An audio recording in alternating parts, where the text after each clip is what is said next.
Hey everyone, I'm Dr. Allison Cook, and I'm here to help you discover what brings out the best of you. This podcast is all about helping you break free from painful patterns, mend your past, and discover your true self in God. I'm so grateful you're here, and I can't wait to get started as we learn together how to become the best version of who we are with God's help. Hey everyone, it's Dr. Allison, and welcome back to the Best of You podcast. In this second episode in our series on psychology buzzwords, we're going to get right into the topic of gaslighting. So, have you ever felt trapped in a web of somebody's words? If you have, you'll know exactly what we're going to talk about. No matter what you say, this person takes your words, spins them into something entirely new, and spits them out back on you. Okay, they use your words against you to get you to doubt yourself, or maybe even agree to do something or admit to something that doesn't feel quite right to you. You can't find your way out of this web, right? Because they're taking words that you've used, twisting them and turning them against you. It's extremely disorienting and confusing, and it's extremely toxic. So this is gaslighting. Gaslighting is a form of manipulation. It's a form of psychological abuse, really.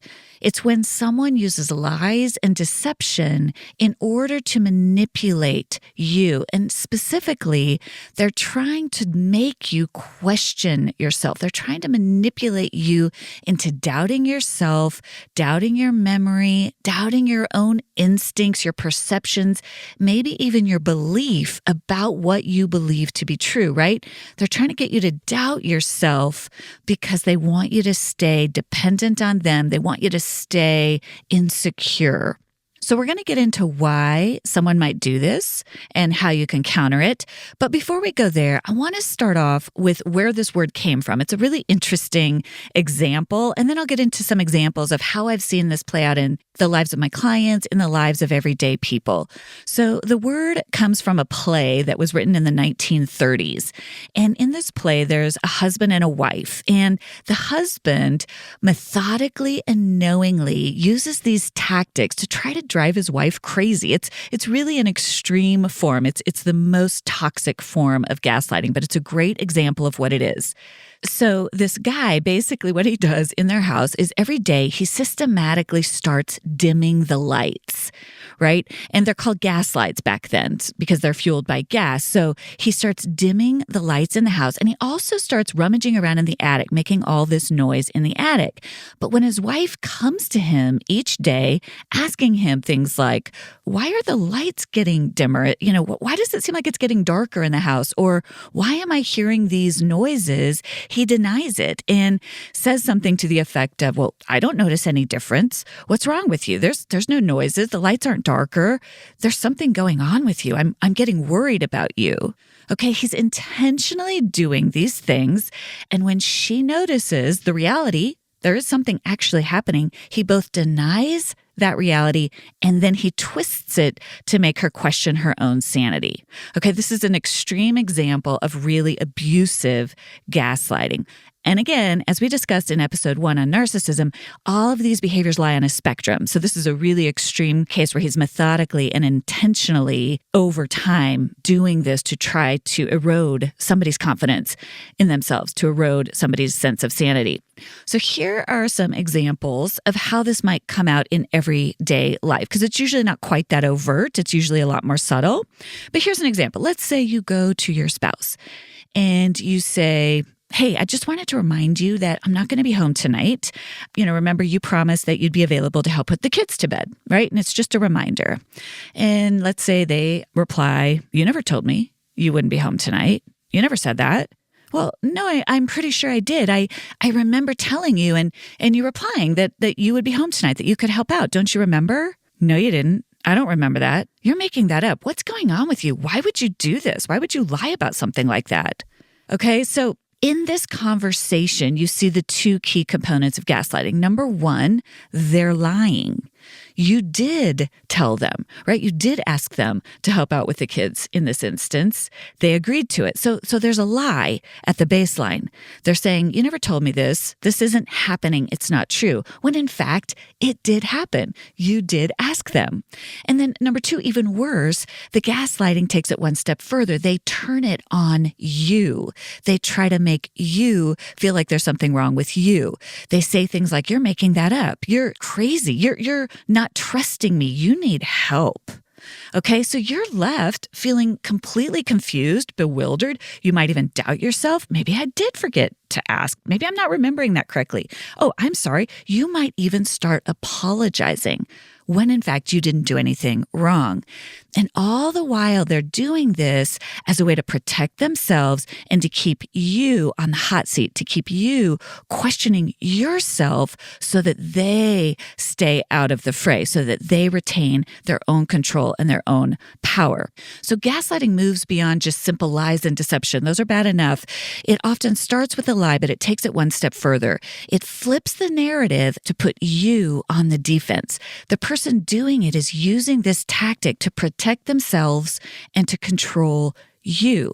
They might feel shame inside. They might feel defensive because maybe you're calling them out and maybe they forgot. But instead of taking responsibility for what's actually true for their own behaviors, they flip the narrative in an attempt to make you feel crazy, like the bad guy, like you're in the wrong. So why would somebody do this? Well, number one, they're trying to avoid their own feelings of shame, self-doubt, their own guilt. There's somebody who, again, like as we discussed in episode 1, they cannot tolerate these feelings within themselves, right? So maybe they did remember that maybe all of a sudden they realize, oh, I know that she did ask me to do that and I forgot. They feel terrible inside. They can't tolerate that. They can't go there. So they quickly cover that over with a lie and then flip it on you to make you feel crazy. They're getting you to question your experience to make themselves feel better. Some part of them needs to make you feel weak, crazy, doubting yourself because somehow that's a tactic they've picked up. It's a really toxic tactic that they've picked up to make themselves feel better, to avoid their own shame, their own vulnerability, and to keep themselves feeling like they're in charge, like they're in command. They're avoiding their own feelings. They haven't done their own work. And as a result, they cannot come to you and say, oh my gosh, I completely forgot. You did ask me to watch the kids tonight. I am so sorry. I made plans. I forgot. And I'm so sorry, right? That's what a healthy person does in that situation. They take ownership. They take responsibility. That would be an appropriate response. But someone who gaslights doesn't do that. They can't do that. So they've picked up this strategy. Instead of facing their own stuff, they flip it and turn it on you. All right, so here are some examples of different types of gaslighting. So number one, this sort of accusatory gaslighting, this sort of overt gaslighting that goes beyond somebody just getting defensive, right? They're not just defensive, they go on the offense. That's another way to put it. So let's say you find that your favorite shirt is stained or wrinkled and it's clear that somebody wore it, right? So maybe you go to your roommate about it and your roommate did in fact, let's say, borrow it without asking you, but instead of admitting that, they immediately go on the offense. Why would you accuse me of that? Why would you say that? I wouldn't do that. But they did do it, right? So there's the lie. I didn't do that. And then they accuse you. They go on the offense. What's wrong with you? Why would you accuse me of that? Okay, another example. Maybe your spouse has started drinking again and you're noticing the signs. You're kind of picking up the clues and you go to them and ask, say, hey man, are you drinking again? And they immediately again deny, no, I'm not drinking. What's wrong? Well, you have trust issues. You're paranoid. So again, they're accusing you. They're going on the offense to try to dissettle you, to try to get you off your game, to try to cover up their own lie. Okay, so some of these things at a very basic level, we're all tempted to do from time to time. It's a temptation for all of us to cover up our tracks, to tell a white lie when we're caught in a moment, when we're caught at our worst. Okay, it's tempting, No, I didn't take your keys. I didn't borrow your car. I didn't use your phone when in fact, we did do those things. So I want to be clear. We all are tempted to do these things in a moment, and you can recover from that. You can come back from that. You can go to the person and say, I'm so sorry. In that moment, I actually did borrow your shirt. I actually did lose the keys. I am sorry. In that moment, I'm sorry that A, I did it, and B, I lied to you about it. Okay, this is the kind of things we want to teach our kids, how to take responsibility, how to take ownership. It's not that you can't mess up. You have to take ownership of it, right? But when you're gaslighting, you're taking it to another level. You're lying, which is bad enough, but then you're tightening it up by accusing the other person, by going on the offense. And it's really malicious. You're flipping it. And some of their favorite scripts to use are things like, you're paranoid. You're so nosy. You're jealous, right? They're projecting these things onto you when maybe, in fact, you just had a really legitimate concern. No, you're jealous. You're insecure. You're ruining this relationship. You have trust issues. You must not feel good about yourself that you would raise this concern about me. These are all some of the go-to phrases of the gaslighter. I just saw this recently on social media where somebody raised a really legitimate concern and the person came back publicly and said, you're just jealous. And I was like, I don't actually think that person was jealous. So they're not only denying the accusation, but flipping it onto that person. All right. There's another more subtle form that comes that's still really toxic, and it's when we emotionally gaslight somebody. It's when someone tries to talk you out of the experience of your pain. So let's say, for example, you confide in a friend or maybe a small group that you're struggling a lot with feeling lonely.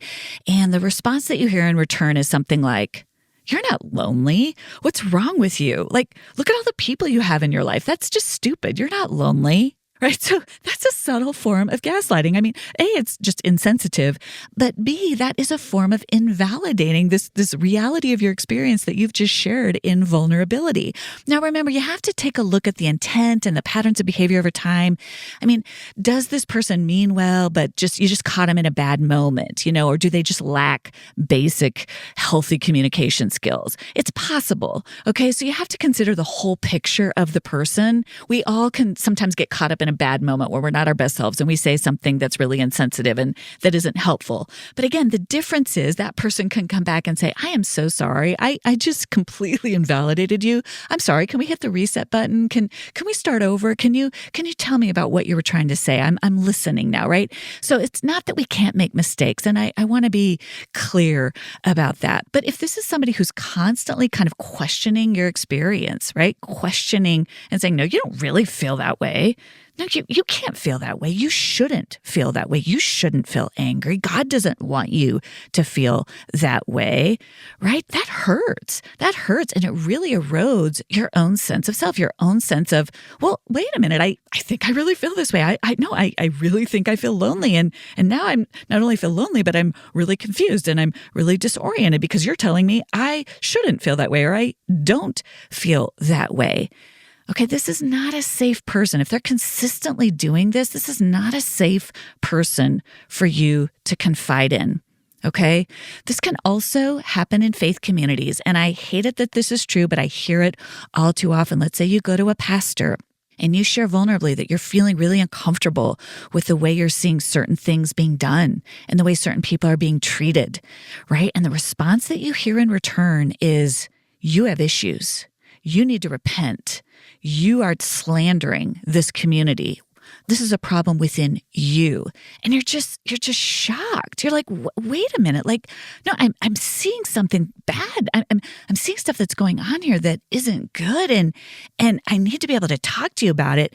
And instead you're being told that you're bad, that you're wrong, that maybe you're even sinful, that you're sowing seeds of discord, that you're unrepentant, right?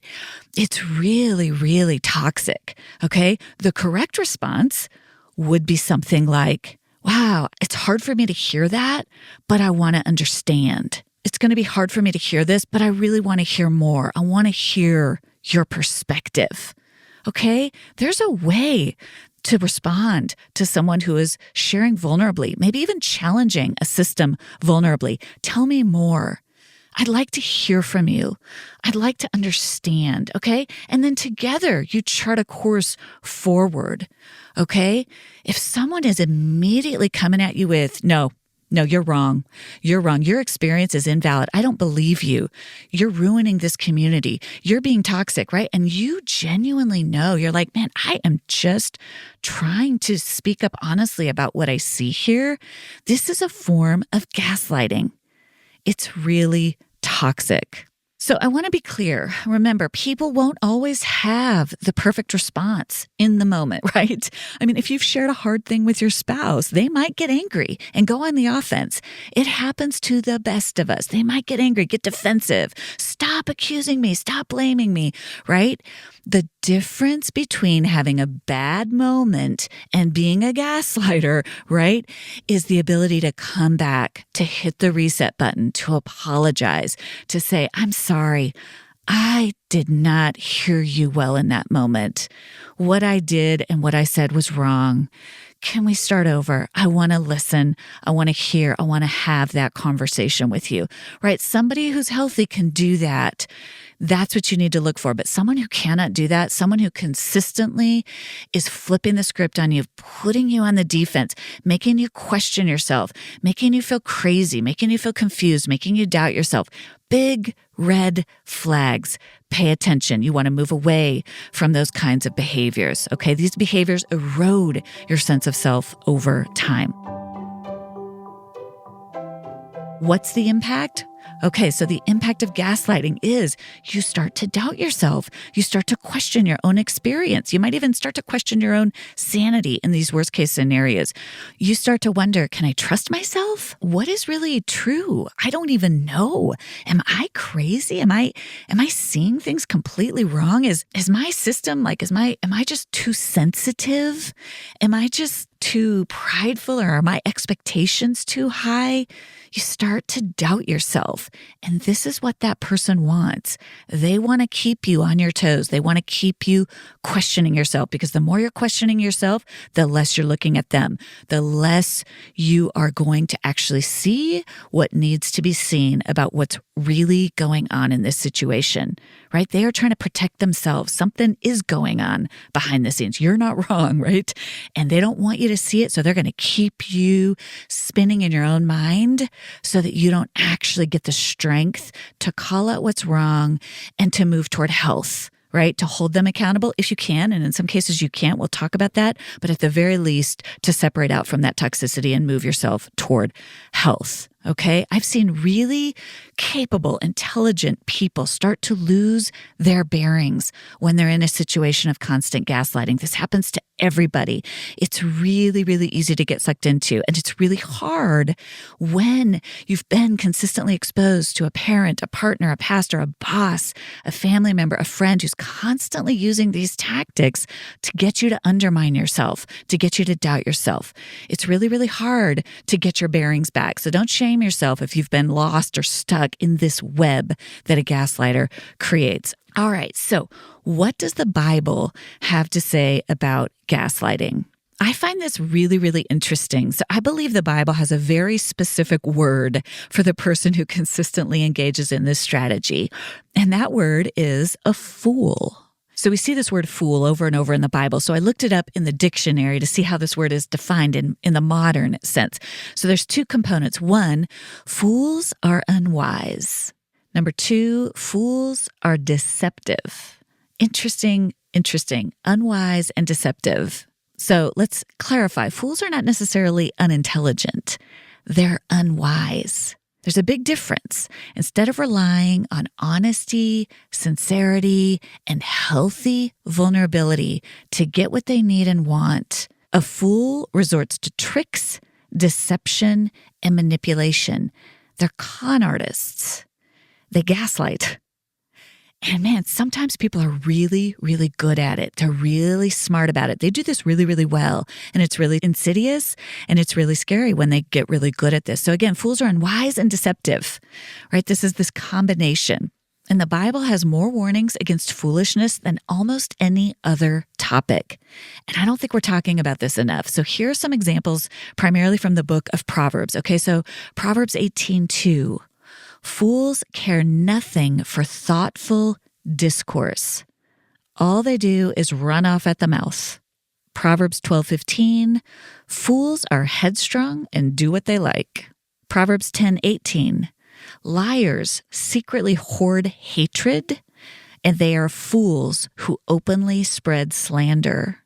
Proverbs 18:6, the words of a fool starts fights. And then from Isaiah 32, fools leave a wake of wrecked lives and lies. They turn their backs on the hungry, on the homeless, ignoring those dying of thirst and in need on the streets. Okay, there's a self-centeredness about this gaslighting tactic that gets back at what we discussed in episode 1, our narcissism. This is somebody who is protecting this really fragile void inside. They are lacking the ability to look inside themselves, to heal their own shame, to heal their own sense of self, and to take responsibility for their own actions so that they can also be responsible to other people. And so instead, they use these tactics of deception and manipulation and lies to spin these webs to keep the focus off of their own poor behavior and their own actions. So in my own words, here's what the Bible says about fools. Fools don't care about thoughtful dialogue. They're not interested in a back and forth, a genuine exchange of ideas or a genuine exchange of feelings. Fools don't care about respecting you or understanding you. Fools harbor bitterness, and they're going to do anything they can to kind of keep the story reinforcing their own bitterness. Fools are more interested in chaos than they are in clarity. They're reckless, and they don't care about those who are hurting. They don't care. So this leads us to the number one question I get from people who are dealing with a gaslighter.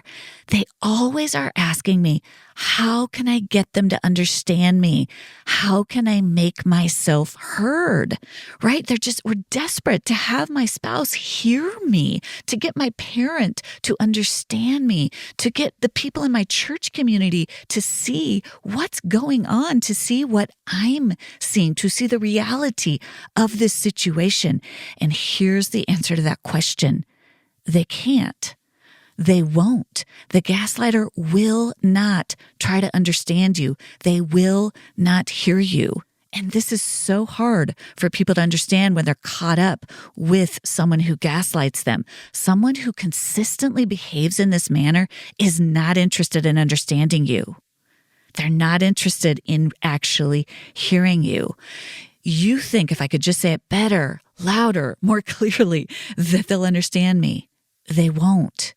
You're just giving them more ammunition for them to use against you because that's what they do. That's how they've learned to cope. That's the tactic that they've used. And it's going to take them a lot of work and a lot of counseling and a lot of come to Jesus moments to change. And you may not be able to be the one to make that happen. So you've got to protect yourself. So what do? How do you respond when you're in a relationship with somebody like this? Well, the Bible also has a lot to say about how we interact with gaslighting fools, okay? Number one, and this is counterintuitive, but it's really, really important. You limit your words and your interactions. So from Proverbs 14:7, escape quickly from the company of fools. They're a waste of your time, a waste of your words. Proverbs 23:9, do not speak to fools, for they will scorn your prudent words. Proverbs 26:4, don't respond to the stupidity of a fool. You'll only look foolish yourself. Answer a fool in simple terms. This is good wisdom from the book of Proverbs that is held up in psychology today. Okay, I see this all the time in my clinical practice. When you're dealing with someone who is like this, less is more. When it comes to communicating with someone who's consistently gaslighting you, you will not win a war of words. Remember, your words will just become more fodder for them to spit back out at you, to twist and to use against you.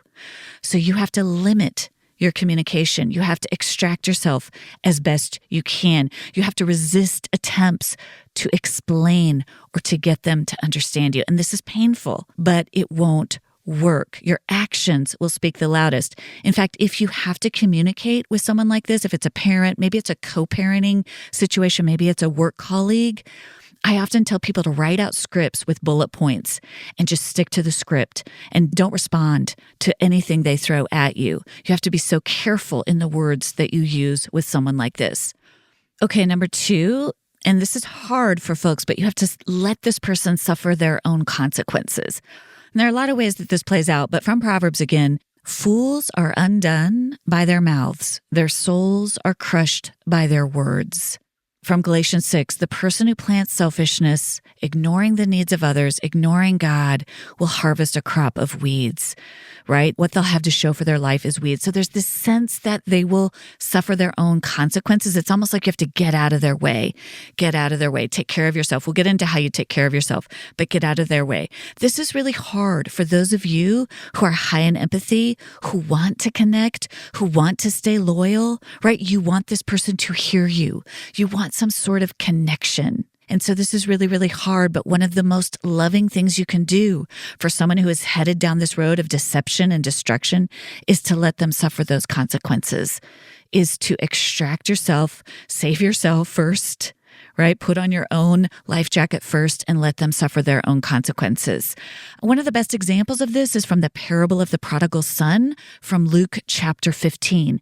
And in this parable, we see the father giving the son his inheritance, even though he sees it as a foolish request. And my guess when I read that passage is that the father probably had tried to reason with his adult son. He'd probably tried to connect with them, to share his perspective. And I can almost imagine the son using gaslighting tactics against his father. I can almost imagine the son saying things like, "You don't care about me. You don't want me to live my best life. You're selfish. You don't want to share your money with me," right? You can almost imagine some of the gaslighting that might have been occurring where the son is flipping it on his father when the father really actually cares for him and wants what's best for him, but the son can't see it and he wants what he wants. And so he starts doing this to the dad. And the father finally just lets him go and says, "Okay, go, take the money and go." And the father has to step back and let the son suffer the consequences. And oh, this is so hard. Oh, this is painful when you love or care for somebody who's caught up in this way of behaving in the world. It's really, really painful to do, but there's wisdom in letting that person go and suffering their own consequences, okay? And I just want to add in here, and I always want to remind you to seek help from a trained professional if you're dealing with someone like this, especially a close family member, someone you're in deep relationship with, to help you walk through that. Okay, number 3. This is where you then turn toward healing yourself. Stay anchored in your own integrity. Okay, Proverbs 29:11 says, "A sage quietly mulls things over. A fool lets it all hang out. A sage quietly mulls things over inside their own heart." Galatians 6, the one who plants seeds in response to God, letting God's spirits do the growth work, harvests a crop of real life, of abundant life, okay? So the wise person takes this really hard situation and turns to growth, turns toward God and says, "Man, I don't want to get sucked into this. I got to set a boundary with this and I got to heal my own soul and I got to stay true to the work of God's Spirit in me. And I got to focus on the activities and the relationships that bring me life and that bear good fruit in my life so that I don't let this person rob me of the life that God wants for me." Okay, so stay anchored in your own integrity, in your own healing work. Number 4, surround yourself with wise, honest people. So important. Proverbs 13:20 says, "Become wise by walking with the wise. If you hang out with fools, you will watch your life fall to pieces." This is healthy boundaries, guys.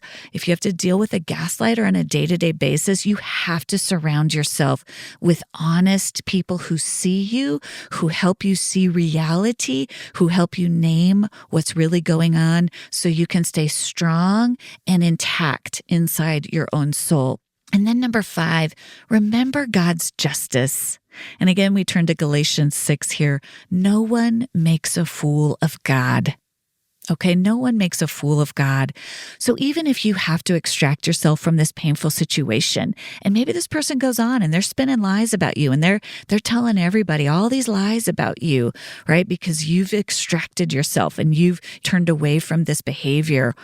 You have to remember no one makes a fool of God. And this is painful, and it can be so hard to know that someone is lying about you or spreading stories behind your back.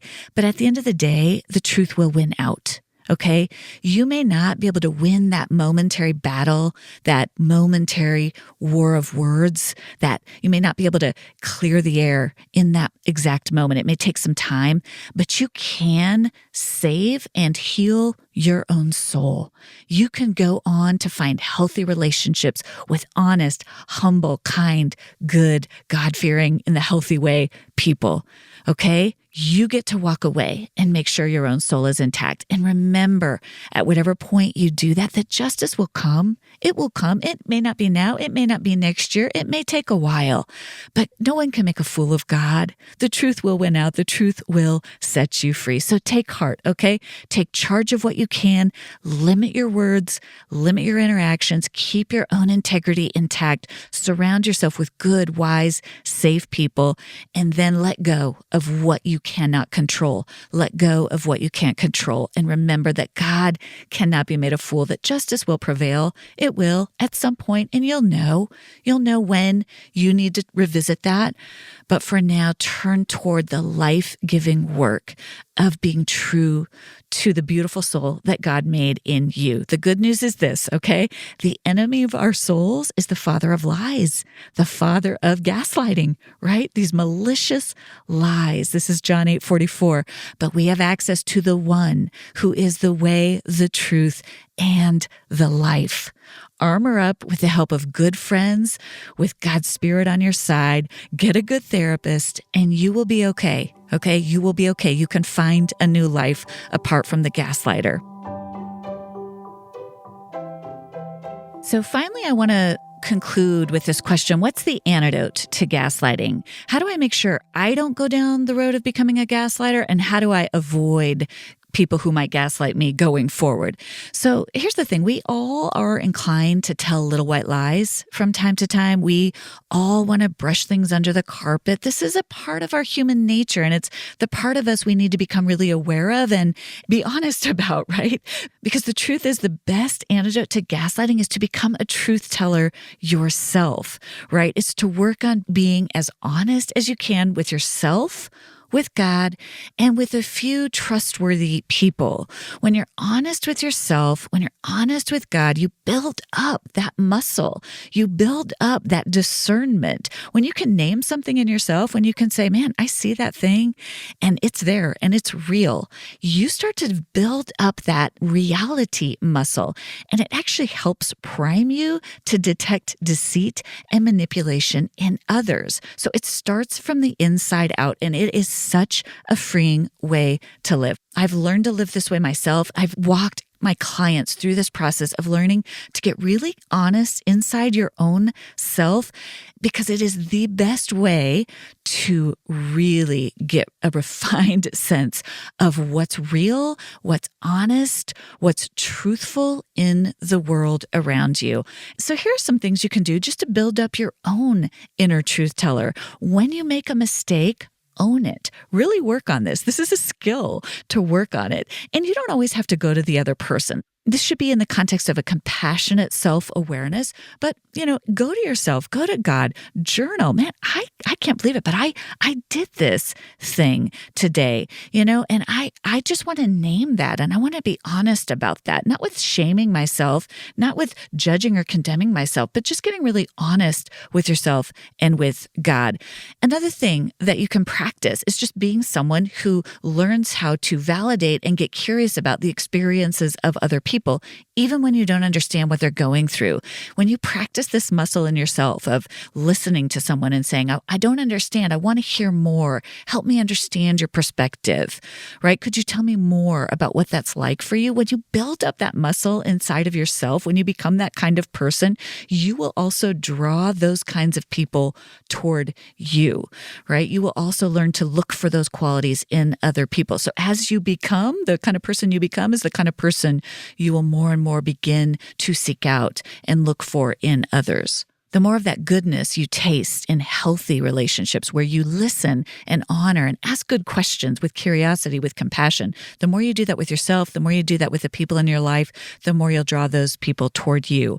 I mean, sometimes I think, can you imagine if we lived in a world where we were all just really honest, we took responsibility for ourselves, we listened well to the person in front of us, we didn't manipulate things, we didn't try to distort the truth, we all just kind of came together. Can you imagine how much healing and goodness there would be, how much more we would all thrive? And the truth is, we don't live in a world like that. We don't live in a world where everybody operates that way. So we have to be careful. But you can start to operate that way in your own little world, and start first within yourself and within your really key relationships with God and with the people you trust. And then number 2, develop what I call a good inner BS detector. And all that means is learn to become shrewd and learn to become discerning. And you can learn how to do that in a couple of ways. You start to do that. 1, you learn to listen to your body and the cues your body and emotions are sending to you. You start to notice things like a pit in your stomach after a conversation you've had with somebody. Maybe you notice a tightness in your chest or a racing heart. Maybe you leave a conversation feeling angry or even more anxious or confused or shame, right? Learn to pay attention to this, because sometimes it may be because you did something wrong, but a lot of times these cues are giving you warning signs. They're telling you something is off. So pay attention. Learn to notice those cues. Get help from a third party. Learn to ask, wait, something happened here. I left this conversation feeling sort of funny. Something doesn't feel quite right. I'm not sure what's me and what's them, right? Look for those third party advisors that you trust, where you can really look at the facts, look at what happened, and get clarity about those situations. Psychologists call this reality testing, where you get really clear about the facts. And maybe you even write it down. You're like, here's what I saw, here's what I said, here's what I did, here's what I know to be true. And you name those things. And you maybe bring along another set of eyeballs to look at those with you, to really get clear about reality. If you've been swimming in the waters of gaslighting toxicity, you're going to have to get really clear about the facts of a situation and reality test them. Anchor yourself in the truth so that you can stay strong and you can turn away from toxicity and toward health. So this week, as you consider this question, what brings out the best of you? I want you to ask yourself a couple of questions as we close. Are there any relationships in your life where this kind of gaslighting is occurring? Are you wondering about that? Are these people really for me? Is this person really for me? Is this person really coming alongside of me? And together we're trying to get toward a better, more honest, more open relationship? Is this person really helping me move toward the best of who I am? And I'm trying to help them move toward the best of who they are. So take inventory. If you're noticing any signs, just notice that, right? And then ask yourself, who are the people I don't ever ask that question about? Who are the people I just trust? And it's so interesting to me that often those are the people we overlook. We don't spend a lot of time thinking about them because we just take it as baseline that they're trustworthy. Those are special relationships. So notice those. Notice where it's just like, I just know I can trust this person. I know they're going to always show up for me and they're never going to try to undermine me or deceive me or manipulate me. Really pay attention and move toward those trustworthy relationships, and then begin to wonder and ask yourself and get curious about those relationships where you're constantly kind of feeling on edge or constantly kind of feeling like you have to monitor your every word. And then lastly, always looking at your own soul, looking at your own self. Are there any areas in your own life of dishonesty or deception? And listen, this can be hard to face, but the more you face it in yourself, the more free you become. The more you get honest with yourself and with God, the more you detect honesty in others, the more you get really, really clear about what's a truth and what's a lie. You know, that game, Two Truths and a Lie, you get really good at identifying truth. It starts inside yourself. So don't blame or shame yourself. Just start to get curious about your own soul, about your own self, about areas in your own life. Get curious about your relationships. Start to notice. And as you do, remember, as you pay attention to your own soul, to your relationships, to the work of God, to what God's tapping on inside your own body, inside your own heart, inside your own mind, as you do that work, you will set yourself and others free.